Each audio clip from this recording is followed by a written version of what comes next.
You thought you knew what love felt like because you had felt something that was very convincing, something intense, something consuming, something that made you feel more alive than anything else, and you called it love. But intensity is not the same as love. And the things that feel most like love are sometimes the things that are furthest from it. This is about the things you mistook for love and why they were so easy to mistake. Most people don't fall for love easily. They fall for something that reminds them of it, something that carries the shape of love, the urgency, the pull, the feeling of finally being seen, but is built from different material. And the reason it's so convincing is that it usually draws from the same source, the earliest experiences of what connection felt like. The problem is, for many people, those early experiences of connection were not uncomplicated. They came with conditions, with uncertainty, with the feeling that love was something you had to reach for, never quite certain whether it would reach back.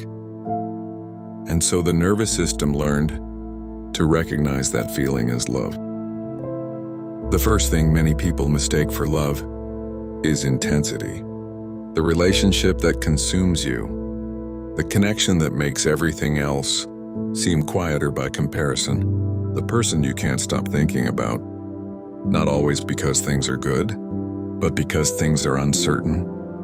And uncertainty, for someone who grew up in an environment where love was not consistent, feels familiar, feels like the real thing, because the real thing, in your earliest experience, also felt uncertain. So the anxious waiting starts to feel like caring deeply. The relief when they finally respond starts to feel like joy. The constant preoccupation, the monitoring, the wondering, the trying to read what they are feeling, starts to feel like love. But that is not love. That is anxiety that has learned to wear love's face. And the cruelest part is that when something calmer arrives, something steady, something consistent, something that does not make you work for every moment of warmth, it can feel flat, unexciting, like something is missing, because your nervous system was trained on a different frequency. And calm did not feel like love. It just felt like less. The second thing people mistake for love is familiarity. Not the familiarity of comfort, of knowing someone deeply and being known, but the familiarity of pattern, of dynamics that feel like home, not because they are safe, but because they are known. You have been here before. The push and pull, the distance that opens and closes, the love that arrives inconsistently, warm when you do the right things, withdrawn when you don't. And something in you recognized it. Not your mind, your body, your nervous system. The part of you that learned very early what love felt like and filed away the pattern. So when someone new arrived carrying the same pattern, it didn't feel like a warning. It felt like recognition, like something in you said, I know this. I know how to do this. I know what this asks of me. And you stayed. Not because you were naive, not because you didn't see the signs, but because the signs felt familiar. And familiar, for a very long time, had been the closest thing you had to safe. Intensity and familiarity are not the only things people mistake for love. There is also neediness. The feeling that someone needs you so completely, depends on you, can't function without you, that their need starts to feel like devotion, like being chosen, like being irreplaceable. But need is not love. Need is need, and someone who needs you is not the same as someone who chooses you.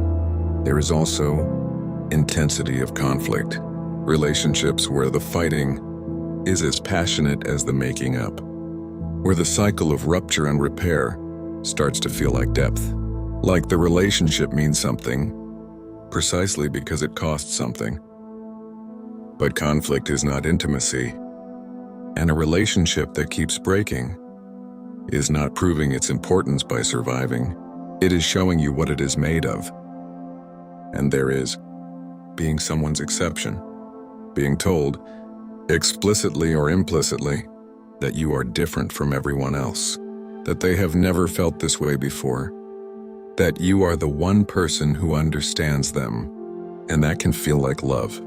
It can feel like being deeply seen, but sometimes being someone's exception just means being the person they have temporarily decided to let in until the pattern reasserts itself. I want to be clear about something important.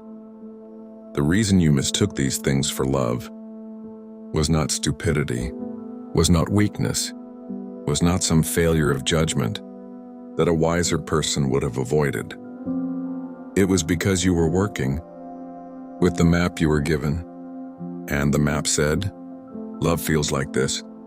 Love has this particular texture, this uncertainty, this intensity, this familiar pull, and when something arrived that matched that texture, of course you recognized it.